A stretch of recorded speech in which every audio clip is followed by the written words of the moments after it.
इस कहानी के स्टार्ट में दिखाया जाता है कि 19 रिंग्स बनाई जाती हैं। ये बहुत ही ज्यादा पावरफुल रिंग्स होती हैं और इन 19 रिंग्स में से 3 रिंग्स एल्फ्स को दी जाती हैं। ये लोग बहुत ही ज्यादा क्लेवर और इमॉर्टल होते हैं। 7 रिंग्स दी जाती हैं ड्राफ्ट्स को, जो कि माउंटेन एरियाज में रहते थे और इन लोगों को माउंटेन क्राफ्टमैन भी कहा जाता था। और 9 रिंग्स दी जाती है ह्यूमंस को, जिन लोगों को पावर सबसे ज्यादा चाहिए थी। और ये रिंग्स बहुत ही ज्यादा पावरफुल होती हैं। और ये रिंग्स जिन लोगों के भी पास थी और लोगों ने इनकी पावर्स को प्रोटेक्ट करना था। लेकिन रिंग्स का सिलसिला यहीं पर खत्म नहीं होता, लेकिन धोखे से एक और रिंग बनाई गई। डार्क लॉर्ड सॉरन ने एक और रिंग बनाई और ये रिंग बाकी रिंग से बहुत ही ज्यादा पावरफुल थी, जो बाकी सारी रिंग्स की पावर को हरा सकती थी। ऐसा कर कर डार्क लॉर्ड मिडल अर्थ पर अपनी हुकूमत करना चाहता था। मैन और एल्व्स के लोग डार्क लॉर्ड की आर्मी के खिलाफ मॉर्डर पर फाइट करते हैं, जिसमें वो किसी हद तक जीत भी रहे होते हैं। लेकिन डार्क लॉर्ड की आर्मी इतनी ज्यादा थी कि खत्म होने का नाम भी नहीं ले रही थी। तभी वहाँ पर एक किंग का बेटा डार्क लॉर्ड की फिंगर को कट कर कर वो रिंग उसमें से निकाल देता है। ऐसा करते ही डार्क लॉर्ड स्पिरिट फॉर्म में चेंज हो जाता है और वहाँ से गायब हो जाता है। और साथ ही डार्क लॉर्ड की आर्मी भी गायब हो जाती है। अब वो इवल रिंग जो डार्क लॉर्ड की थी, वो इस किंग को भी करप्ट कर देती है। वो उस रिंग को डिस्ट्रॉय करने की बजाय अपने पास रख लेता है। अब उस किंग को भी कुछ लोग रिंग के लिए मार देते हैं और वो रिंग 25 इयर्स के लिए पानी में चली जाती है। फिर वो रिंग एक दिन एक गोलम को मिलती है और वो रिंग उसके पास 5 सेंचुरीज तक रहती है। फिर एक दिन वो रिंग उस गोलम के पास से भी गिर जाती है और वो एक हॉबिट को मिलती है, जिसका नाम बिल्बो बैगिंस होता है। अब बिल्बो इस रिंग की हिस्ट्री जाने बगैर उसको अपने पास रख लेता है। 60 साल के बाद बिल्बो अपना 111 बर्थडे सेलिब्रेट करता है, जहाँ पर उसका एक बहुत ही पुराना फ्रेंड गैंडल्फ भी आता है। बिल्बो अपने बर्थडे के दौरान ये रिवील करता है कि वो शाइन छोड़कर एक एडवेंचर पर जा रहा है। तभी गैंडल्फ को उसके घर में पता चलता है कि उसके पास डार्क लॉर्ड की रिंग है। अब बिल्बो अपनी वो रिंग अपने घर पर ही अपने नेफ्यू के लिए छोड़कर एडवेंचर्स के लिए चला जाता है। वहीं पर फ्रोडो आता है, जो बिल्बो का नेफ्यू होता है। गैंडल्फ अब फ्रोडो के पास उस रिंग को रखवा कर उस रिंग की हिस्ट्री पता करने के लिए चला जाता है, जहाँ पर जाकर उसको पता चलता है कि डार्क लॉर्ड के लोग गोलम तक पहुँच गए थे और उनके टॉर्चर की वजह से गोलम ने 2 वर्ड्स को रिवील किया है, शायर और बैगिंस। अब ये जानकर गैंडल्फ दोबारा फ्रोडो के पास जाता है। अब गैंडल्फ फ्रोडो को उसके फ्रेंड के साथ विलेज ब्रे भेज देता है और खुद वो अपने फ्रेंड सुलेमान के पास चला जाता है, जहाँ पर जाकर उसको पता चलता है कि सुलेमान भी ट्रैप्ड हो चुका है और वो डार्क लॉर्ड की आर्मी के साथ मिल गया है और उसने अपने नाज़कुल सर्वेंट्स को फ्रोडो को ढूंढने के लिए भेज दिया है, जो फ्रोडो को मिलते ही उसको मार देंगे। अब सुलेमान गैंडल्फ को भी डार्क लॉर्ड की आर्मी ज्वाइन करने के लिए कहता है। अब गैंडल्फ के मना करने पर उन दोनों के दरमियान में फाइट स्टार्ट हो जाती है। गैंडल्फ ज्यादा देर तक सुलेमान का मुकाबला नहीं कर पाता। सुलेमान गैंडल्फ की मैजिकल स्टिक को अपने कब्जे में कर उसको कैदी बना लेता है। सीन शिफ्ट फ्रोडो और उसके फ्रेंड सैम पर होते हैं। वहाँ पर वो लोग 2 और हॉबिट से मिलते हैं। तभी वहाँ पर अचानक नाज़कुल आ जाता है। फ्रोडो सभी अपने फ्रेंड्स को लेकर एक ट्री के नीचे छुप जाता है। नाज़कुल बिल्कुल उनके पास होता है। फ्रोडो तभी आउट ऑफ कंट्रोल होकर उस रिंग को पहनने लगता है। तभी उसका फ्रेंड सैम उसको रोककर नाज़कुल को डिस्ट्रैक्ट कर देता है। पर रात को नाज़कुल फ्रोडो और इसके फ्रेंड्स को ढूंढ लेता है। वहाँ से वो लोग नाज़कुल से बचते हुए रिवर में बोट तक पहुँच जाते हैं, पर फ्रोडो पीछे रह जाता है। वो नाज़कुल से बचते हुए बोट पर छलांग लगा देता है और वो भी बच जाता है। अभी सब लोग नाज़कुल को पीछे छोड़कर वहाँ से भाग जाते हैं। अब जब वो लोग विलेज ऑफ ब्रे पहुँचते हैं, तो फ्रोडो को पता चलता है कि गैंडल्फ वहाँ पर 6 महीने से आया ही नहीं है। अब वो वहाँ पर बैठकर सोच ही रहा होता है कि क्या करना चाहिए। तभी उस रिंग का असर दोबारा होने लगता है और आउट ऑफ कंट्रोल होकर फ्रोडो गिर जाता है और रिंग को बचाता हुआ रिंग उसके फिंगर में चली जाती है और फ्रोडो वहाँ से गायब हो जाता है। अब रिंग के यूज से नाज़गुल को पता चल जाता है कि फ्रोडो कहाँ पर है। फ्रोडो जब रिंग को पहनता है तो वो बहुत ज्यादा डर जाता है और जैसे ही रिंग उतरती है वहाँ पर स्ट्राइडर नाम का रेंजर फ्रोडो को अपने साथ ले जाता है। वो उसको कहता है कि वो गैंडल्फ का और ज्यादा वेट नहीं कर सकता। डार्क लॉर्ड की आर्मी उसको यहाँ पर मारने के लिए आ रही है। अब स्ट्राइडर नाज़गुल के आने से पहले फ्रोडो और उसके फ्रेंड्स को छुपा देता है। वो फ्रोडो को बताता है कि वो लोग डार्क लॉर्ड के स्लेव्स हैं। वो लोग फ्रोडो को ढूंढना तब तक नहीं छोड़ेंगे जब तक उनको रिंग नहीं मिल जाती। अब स्ट्राइडर उन सबको अपने साथ लेकर रिवेंडल की तरफ निकल जाता है। रात को रेस्ट के लिए वो लोग एक पहाड़ की ऊंचाई पर रुक जाते हैं। स्ट्राइडर इन सबको स्वॉर्ड देकर एरिया को चेक करने के लिए चला जाता है। फ्रोडो के सो जाने की वजह से वहाँ पर बाकी हॉबिट्स फायर को जला देते हैं। अब उस फायर की वजह से डार्क लॉर्ड की आर्मी वहाँ पर आ गई थी। डार्क लॉर्ड की आर्मी इनके पास आ जाती है। वो सभी हॉबिट्स को पीछे करके फ्रोडो तक पहुँच जाते हैं। अब वहाँ पर कुछ ना समझ आने पर फ्रोडो उस रिंग को पहन लेता है। अब जैसे ही फ्रोडो रिंग पहनता है लेकिन नाज़गुल फिर भी उसको देख लेता है और इस रिंग के पहनने के दौरान ही डार्क लॉर्ड सॉरन वहाँ पर आकर फ्रोडो पर अपनी तलवार से स्टैब कर देता है। तभी स्ट्राइडर वहाँ पर आ जाता है और डार्क लॉर्ड की आर्मी से फाइट करने लगता है। स्ट्राइडर वहाँ पर आकर बहुत ही बहादुरी से सभी नाज़गुल्स का मुकाबला करता है और वहाँ पर वो सबको अपनी तलवार से मार देता है। इसके बाद फ्रोडो को लेकर वो वहाँ से निकल जाता है। दूसरी तरफ हम सुलेमान को देखते हैं जो डार्क लॉर्ड के ऑर्डर पर वेपन्स और आर्मी बनाना शुरू कर देता है। दूसरी तरफ हम आर्वेन को देखते हैं जो कि एक एल्फ है और स्ट्राइडर का प्यार भी है। ये स्ट्राइडर और फ्रोडो को ढूंढ लेती है और फ्रोडो को रेस्क्यू कर अपने साथ ले जाती है। वो डार्क लॉर्ड की आर्मी से बचते हुए पानी से गुजर जाती है। फिर वो एक स्पेल करती है।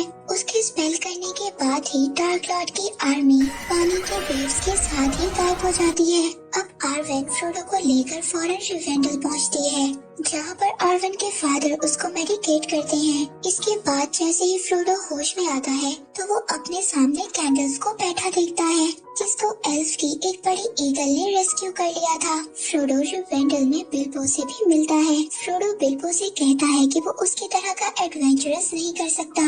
रिंग यहाँ पर सेफ है और वो वापस घर जाना चाहता है। दूसरी तरफ आर्वेन के फादर फौरन एक मीटिंग रखते हैं जिसमें वो एल्फ्स, ड्राफ्ट्स और ह्यूमंस को भी बुलाते हैं। गैंडल्फ के अकॉर्डिंग वो मैन पर ट्रस्ट कर सकते हैं कि वो इस रिंग को डिस्ट्रॉय कर दे, मगर आर्वेन के फादर उस किंग की वजह से इस बात पर यकीन नहीं करते जो किंग हमने मूवी के स्टार्ट में देखा था जिसने रिंग के लिए अपनी जान दे दी थी। सीन शिफ्ट स्ट्राइडर पर होता है। वहाँ पर आकर रिवेंडल में वो आर्वेन से मिलता है। यहाँ पर एक और बात पता चलती है, स्ट्राइडर उसी किंग का बेटा था। वो इन सब बातों की वजह से डर कर इन कामों से पीछे हो गया था।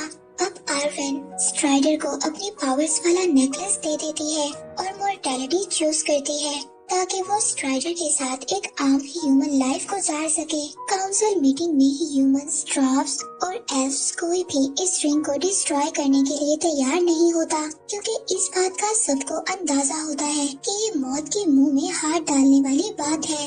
वहीं पर सब में ये बात भी रिवील होती है कि स्ट्राइडर असल में एरागॉन है, गोंडर्स का असली किंग। अब फ्रोडो ये रिस्पॉन्सिबिलिटी लेने के लिए तैयार हो जाता है कि वो इस रिंग को डिस्ट्रॉय करेगा। अब ह्यूमंस, एल्फ्स और ड्राफ्ट्स उसको प्रोटेक्ट करने के लिए तैयार हो जाते हैं। बिल्बो फ्रोडो को जाने से पहले अपनी स्वॉर्ड, स्ट्रिंग और एक चेन से बनी हुई शर्ट देता है जो कि कुछ चेन से बनी हुई थी।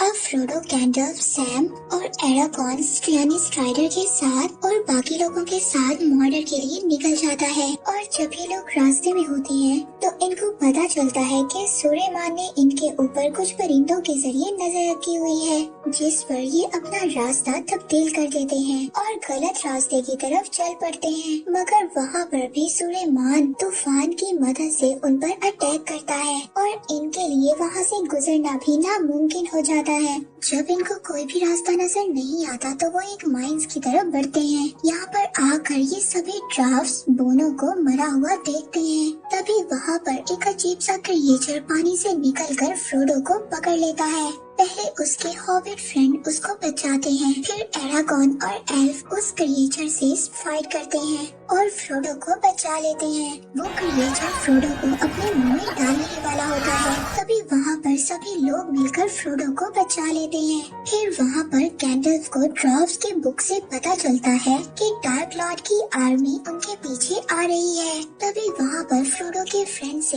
एक स्केलेटन टकरा कर वहाँ पर बने कुएं में गिर जाता है, जिससे डार्क लॉर्ड की आर्मी को ये पता चल जाता है कि ये लोग कहाँ पर हैं और वो आर्मी इन पर अटैक कर देती है। ये लोग दरवाजा बंद कर इनको रोकने की कोशिश करते हैं, मगर ये आर्मी इतनी ज्यादा तेज थी कि दरवाजा तोड़कर अंदर आ जाती है। ये सब मिलकर उन्हें अच्छा और बहुत ही ज्यादा टफ कंपटीशन देते हैं। अब उस डार्क लॉर्ड की आर्मी से इन लोगों के लिए फाइट करना मुश्किल हो रहा था, पर तभी इसी फाइट के दौरान वहाँ पर एक बहुत ही अजीबोगरीब मॉन्स्टर आ जाता है।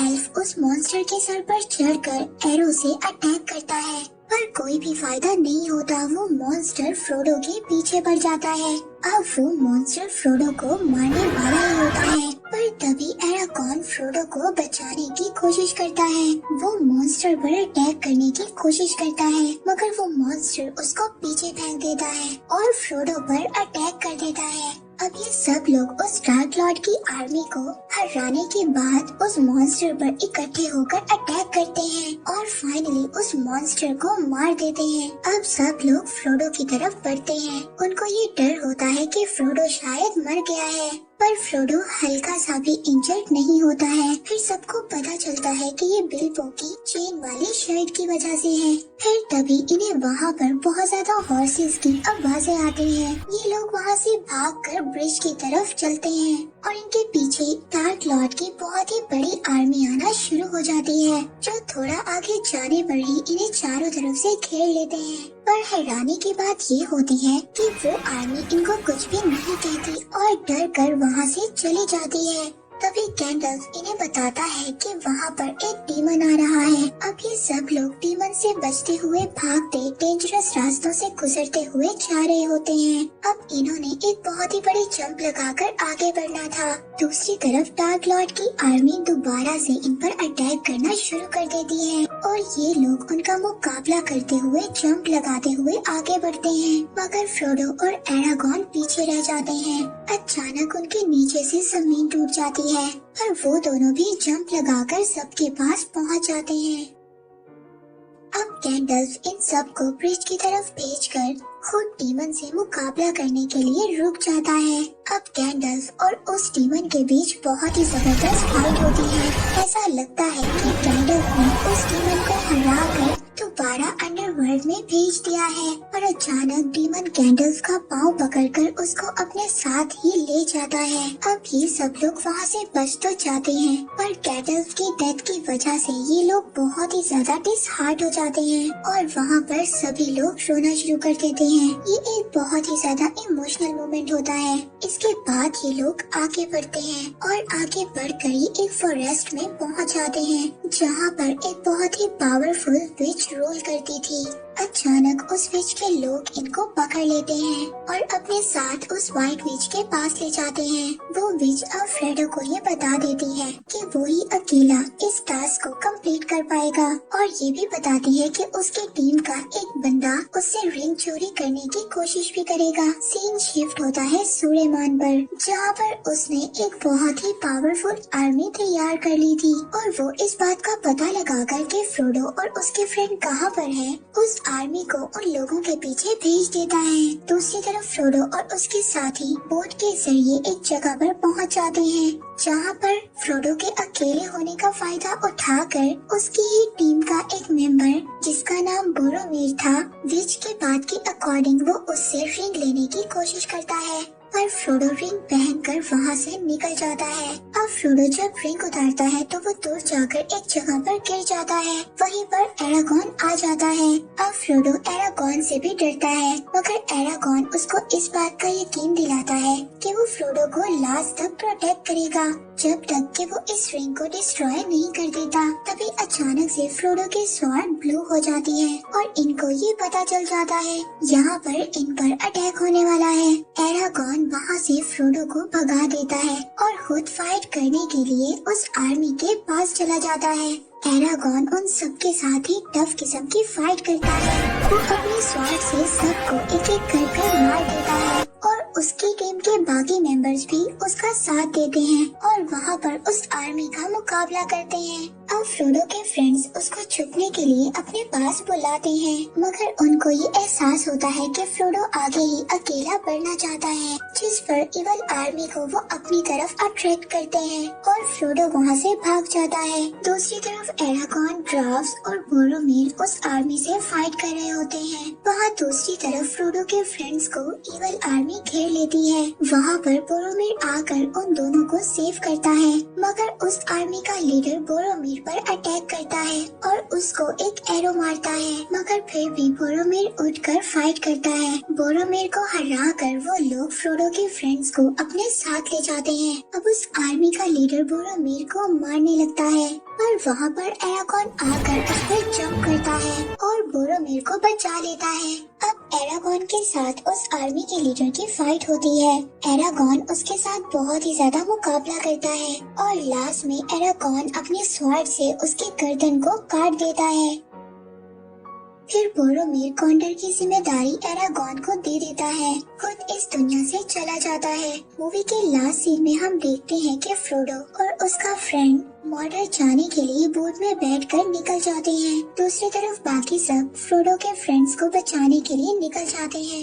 अब आगे के सफर पर फ्रोडो और उसका फ्रेंड सैम आगे बढ़ते हैं। अब इनके आगे बहुत ही ज्यादा खतरनाक रास्ता है। आगे बहुत ही ऊंचे ऊंचे पहाड़ हैं और उन पहाड़ों में बहुत ही ज्यादा भूल भुलैया है। मगर अब ये सफर में अकेले नहीं थे, कोई था जो इनका पीछा कर रहा था और वो था गोलम, क्योंकि गोलम की जिंदगी में रिंग के अलावा कुछ भी नहीं था और अब गोलम को इस रिंग का पूरा नशा था। गोलम इस रिंग को पूरी तरह से हासिल करना चाहता था। अब एक रात जब फ्रोडो और सैम सो रहे होते हैं और गोलम आहिस्ता आहिस्ता इनके पास आता है और इनसे रिंग चुराने की कोशिश करता है, पर तभी फ्रोडो की आँख खुल जाती है। वो गोलम को खींच लेता है और अब गोलम, फ्रोडो और इसके फ्रेंड के दरमियान काफी ज्यादा फाइट होती है। एंड में फ्रोडो जब अपनी स्वॉर्ड गोलम के गले पर रखता है तो गोलम डर जाता है। अब वो गोलम को अपना बंदी बना लेता है। गोलम उनको कहता है कि मुझे छोड़ दो। फ्रोडो का फ्रेंड सैम उससे कहता है कि अगर हमने गोलम को छोड़ दिया तो ये हमारे लिए खतरा साबित हो सकता है और ये हमें रात को मार भी सकता है, पर गोलम उससे माफी मांगता है। सैम को उसकी बातों पर यकीन नहीं आता, पर फ्रोडो थोड़ा थोड़ा उस पर ट्रस्ट करना शुरू कर देता है। अब फ्रोडो गोलम से पूछता है कि क्या तुम्हें आगे जाने का रास्ता पता है, तो गोलम उसको कहता है कि हाँ, मुझे आगे जाने का रास्ता मालूम है। अब गोलम उनको आगे का रास्ता दिखाता है, जहाँ पर जाकर वो इस रिंग को डिस्ट्रॉय कर सके। दूसरी तरफ हमें सुलेमान दिखाया जाता है, जिसने अब अपनी एक नई आर्मी बना ली थी और उसकी आर्मी के कुछ लोग दो हॉबिट्स को अपना बंदी बनाकर उसके पास ला रहे होते हैं। ये वही दो हॉबिट्स थे जो फ्रोडो के फ्रेंड्स थे और दूसरी तरफ एरागॉन और उसके साथी इनका पीछा कर रहे होते हैं ताकि वो लोग इन दोनों हॉबिट्स को बचा ले। सुलेमान के लोग किंगडम ऑफ रोहान पर अटैक कर देते हैं ताकि उन्हें वेपन्स बनाने के लिए फ्यूल और वुड मिल सके। किंगडम रोहान का किंग सुलेमान और उसके असिस्टेंट के कंट्रोल में होता है। वहाँ का किंग अपने नेफ्यू को अपने किंगडम से निकाल देता है क्योंकि वो सुलेमान के खिलाफ आवाज उठा रहा था। वहाँ पर दूसरी तरफ वो आर्मी जो फ्रोडो के फ्रेंड्स को पकड़कर ले गई थी, वो उनको अपना खाना बनाने की कोशिश करते हैं, पर वहाँ पर दूसरी और आर्मी भी आ जाती है जो कि डार्क लॉर्ड की थी। वो आर्मी हॉबिट्स को कुछ भी नहीं होने देना चाहती थी। इसी बात पर उन दोनों आर्मीज के दरमियान फाइट स्टार्ट हो जाती है। दोनों हॉबिट्स इसी बात का फायदा उठाकर वहाँ से भाग जाते हैं। तभी वहाँ पर रोहान किंगडम का नेफ्यू उन आर्मी पर आकर अटैक कर देता है और फिर सुबह को एरागॉन उसी आर्मी से मिलता है जो रोहान किंगडम के नेफ्यू की थी। वो उन लोगों से उन दोनों हॉबिट्स के बारे में पूछता है तो ये बात पता चलती है कि उन आर्मी के लोगों को इन लोगों ने जलाकर मार दिया था।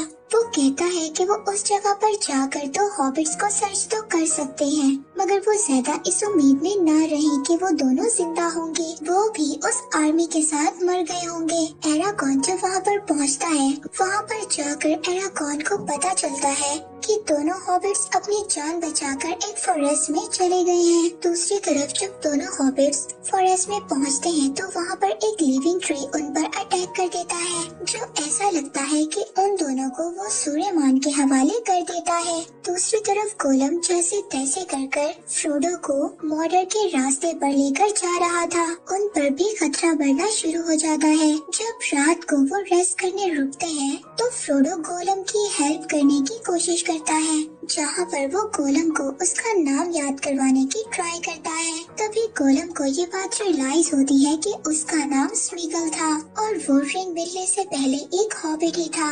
इसी दौरान वहाँ पर एक काला साया आ जाता है, जो कि एक बहुत ही बड़े ड्रैगन पर था। अब फ्रोडो, सैम और गोलम उससे छुपकर एक बुश के नीचे चले जाते हैं। अब रिंग फ्रोडो को कंट्रोल करने की कोशिश करती है और वो ना चाहते हुए भी उस रिंग को पहनने की कोशिश करता है। ऐसा करने से उसका फ्रेंड सैम उसको रोकता है। उस राइडर के निकल जाने के बाद फौरन वो लोग ब्लैक गेट की तरफ निकल जाते हैं। दूसरी तरफ फॉरेस्ट में जब एरागॉन और उसकी टीम पहुंचती है तो वहाँ पर कोई उन पर अटैक करता है। वो उनको लगता तो सूर्यमान है, लेकिन वो असल में गैंडल्फ होता है। वो उनको बताता है कि वो डीमन को हरा कर जख्मी होकर गिर गया था, मगर उसको रेस्क्यू कर लिया गया था और उसको बहुत ही ज्यादा पावर्स के साथ मिडल अर्थ की हिफाजत के लिए भेजा गया है। गैंडल्फ उनको बताता है कि हॉबिट्स को उसने एक सेफ जगह पर भेज दिया है और वो खुद एरागॉन और उसके साथियों के साथ रोहान किंगडम को सेव करने के लिए निकल जाता है। दूसरी तरफ हम देखते हैं कि गोलम फ्रोडो को ब्लैक गेट तक पहुंचा देता है, मगर वहां पर वो डार्क लॉर्ड की आर्मी को गेट पर प्रोटेक्ट करते हुए देखते हैं। तभी सोल्जर्स को एंटर करने के लिए गेट खोला जाता है। ये देखते हुए सैम क्लेम टूटने पर नीचे गिर जाता है। अब फ्रोडो अपने फ्रेंड को वहाँ से निकालने की कोशिश तो करता है, मगर सोल्जर्स को आता देखकर वो दोनों अपने ऊपर कपड़ा कर छुप जाते हैं। गेट बंद होने से पहले फ्रोडो और उसका फ्रेंड सैम दोनों अंदर जाने की कोशिश करते हैं, लेकिन गोलम उसको रोक देता है। वो कहता है कि यहाँ से जाना खतरे से खाली नहीं है, वो एक और रास्ता जानता है, जिस पर फ्रोडो उस पर ट्रस्ट करते हुए उसको दूसरा रास्ता दिखाने के लिए कहता है। दूसरी तरफ गैंडल्फ रोहान किंगडम पहुंच जाता है। वो वहाँ के किंग को सूर्यमान के कंट्रोल से बाहर लाता है। सूर्यमान उसको फुल फाइट देता है, लेकिन गैंडल्फ अब बहुत ज्यादा पावरफुल था। वो उस किंग को उसके कंट्रोल से बाहर ले आता है। अब वो किंग गुस्से से सूर्यमान के असिस्टेंट को मारने की कोशिश करता है, लेकिन एरागॉन उसको रोक लेता है, ये कहते हुए कि ये सूर्यमान तक इनका मैसेज पहुंचाएगा। उस किंग को अपने बेटे की डेथ का भी पता चलता है, जिससे वो बहुत ही ज्यादा डिसहार्ट हो जाता है। गैंडल्फ उसको वॉर के लिए कहता है और उसको उस वॉर के लिए रेडी होने का कहता है, मगर वो किंग वॉर से इनकार कर देता है। वो अब अपने लोगों को और ज्यादा नुकसान नहीं पहुंचाना चाहता था। वो दूसरी जगह पर अपने लोगों को लेकर जाना चाहता था, जहाँ पर उसके लोग ज्यादा सेफ रहेंगे। अब एरागॉन और उसके साथी उस किंग के लोगों को सेफली दूसरी जगह पर पहुँचाते हैं। उस किंग की नीज एरागॉन से बहुत ही ज्यादा इम्प्रेस होती है। एरागॉन एक घोड़े को ठीक करता है और इसके बाद उसको फ्री करने का कहता है, ये कहते हुए कि उस हॉर्स ने बहुत ज्यादा वॉर्स को देख लिया है। उस किंग की नीज की एरागॉन के साथ अच्छी बॉन्डिंग हो जाती है। दूसरी तरफ सूर्यमान का असिस्टेंट सूर्यमान को सब बता देता है कि रोहान किंगडम के क्या हालात हैं और वो लोग कहाँ पर जा रहे हैं। सूर्यमान अब अपनी आर्मी को ये ऑर्डर दे देता है कि वो उन लोगों पर अटैक कर दे। दूसरी तरफ फ्रोडो गोलम की हेल्प करना चाहता था, लेकिन उसका फ्रेंड उसको खास पसंद नहीं करता था। फ्रोडो का फ्रेंड उसको समझाता है कि वो रिंग की वजह से दिन ब दिन एग्रेसिव होता जा रहा है, लेकिन फ्रोडो उसकी कोई भी बात नहीं सुनता। दूसरी तरफ गोलम फ्रोडो की वजह से अच्छा होना शुरू हो गया था, जिस पर उसकी अच्छाई उसकी बुराई पर जीत हासिल कर लेती है और वो अब फ्रोडो का सर्वेंट बनने का डिसाइड करता है। अगले दिन जब ये लोग आगे बढ़ते हैं तो वो लोग डार्क लॉर्ड की आर्मी को देखते हैं, जिस पर इन्हें अंदाजा होता है कि डार्क लॉर्ड अपनी पुरानी हार को बहुत ज्यादा सीरियस ले चुका है और इस बार किसी भी सूरत हार को बर्दाश्त नहीं कर सकता। तभी वो देखते हैं कि डार्क लॉर्ड की आर्मी पर अटैक हो गया है और आर्मी पर अटैक करने वाले ये लोग रेंजर्स होते हैं। इन लोगों को फेरामीर बोरोमीर का छोटा भाई लीड कर रहा होता है। वो लोग फ्रोडो और उसके फ्रेंड को भी डार्क लॉर्ड के आदमी समझकर पकड़ लेते हैं और उन लोगों को अपने साथ ले जाते हैं। दूसरी तरफ एरागॉन पर ऑर्कस आर्मी अटैक कर देती है। एरागॉन किंग की नीज को बच्चों और औरतों को बचाकर लेकर जाने का कहता है और खुद किंग के साथ इस आर्मी के साथ फाइट करता है। ये उस आर्मी को हरा कर एक दूसरे को सेव करने में लगे होते हैं। इसी फाइट के दौरान एरागॉन एक आर्मी के एनिमल से लटक जाता है। वो ऑर्क अपने एनिमल के साथ एरागॉन का हाथ बांध देता है, जिससे एरागॉन उसके आर्मी के साथ पहाड़ी से नीचे गिर जाता है। अब फाइट के बाद एरागॉन के साथी उसको ढूंढते हैं। उन लोगों को आर्वेन का दिया हुआ नेकलेस उस ऑर्क के हाथ में मिलता है, जिस पर सब लोग ये समझते हैं कि एरागॉन मर चुका है और वो लोग आगे बढ़ जाते हैं। दूसरी तरफ वो दो हॉबिट्स उस ट्री के साथ आइसेनगार्ड में पहुंचते हैं,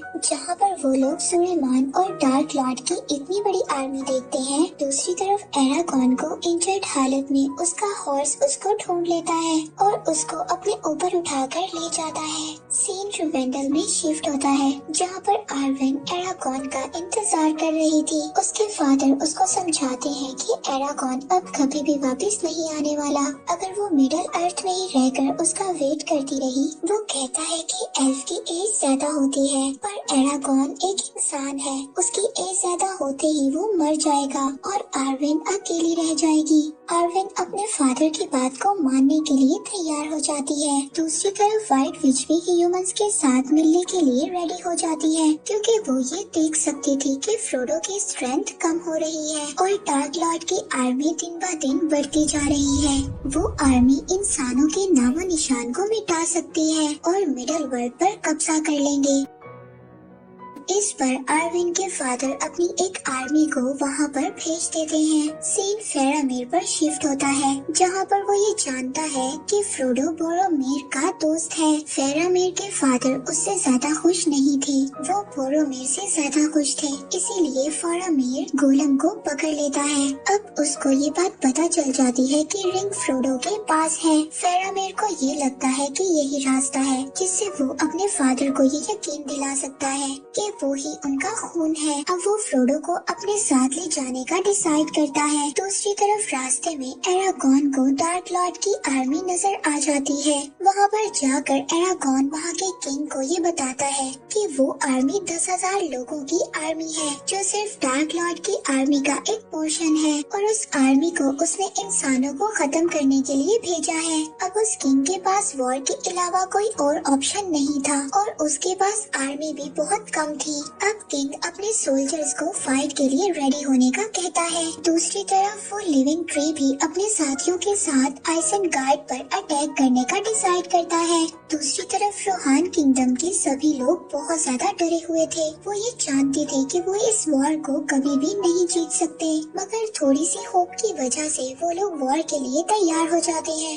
एरागॉन भी उन लोगों के साथ होता है। अब वक्त आ गया था कि सब अच्छे लोग मिल जाएं और बुराई के खिलाफ जंग करें। अब एल्व्स भी ह्यूमन की हेल्प करने के लिए वहाँ पर पहुँच जाते हैं। अब डार्क लॉर्ड की आर्मी वहाँ पर पहुँच जाती है और वहाँ पर एक इंटेंस वॉर स्टार्ट हो जाती है। डार्क लॉर्ड की आर्मी रोहान किंगडम पर एरोस की बारिश करती है और वो कैसल की पूरी एक वॉल तोड़ देते हैं, जिसमें एरागॉन बहुत ही ज्यादा इंजर्ड हो जाता है और वो आर्मी कैसल में एंटर हो जाती है। लेकिन एरागॉन खुद ही उठ जाता है और वहाँ पर वो एल्व्स को अटैक करने के लिए कहता है। वहाँ पर फिर से फाइट स्टार्ट हो जाती है और इसी दौरान एल्व्स के लीडर की डेथ हो जाती है। वहाँ पर एरागॉन और गिमली उन लोगों से फाइट करते हैं। दूसरी तरफ किंग अपने गेट को सिक्योर करता है। वो लोग जितना हो सकता था उस आर्मी को फोर्ट्रेस से दूर रखने का करते हैं। दूसरी तरफ फेरामीर फ्रोडो को लेकर अपने साथ गोंडोर पहुंच जाता है। वहाँ पर सब कुछ तबाह होता हुआ देखकर फ्रोडो फेरामीर को समझा आता है।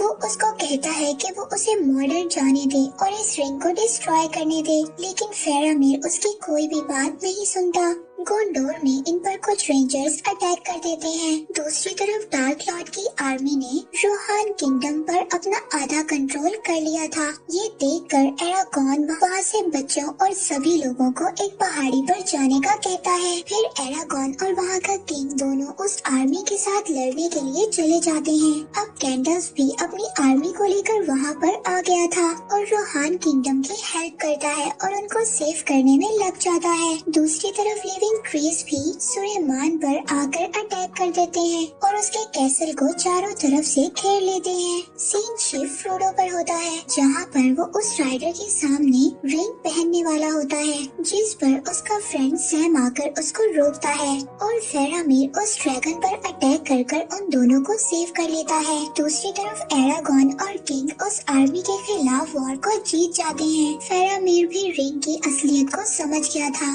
और फ्रोडो को ये बात रियलाइज करवाता है और उनको वहाँ से जाने का रास्ता भी बताता है, जिसके बाद फ्रोडो अपने दोस्त सैम के साथ और गोलम के साथ उस रिंग को डिस्ट्रॉय करने के लिए निकल जाता है और इसी के साथ ये मूवी यहीं पर एंड हो जाती है।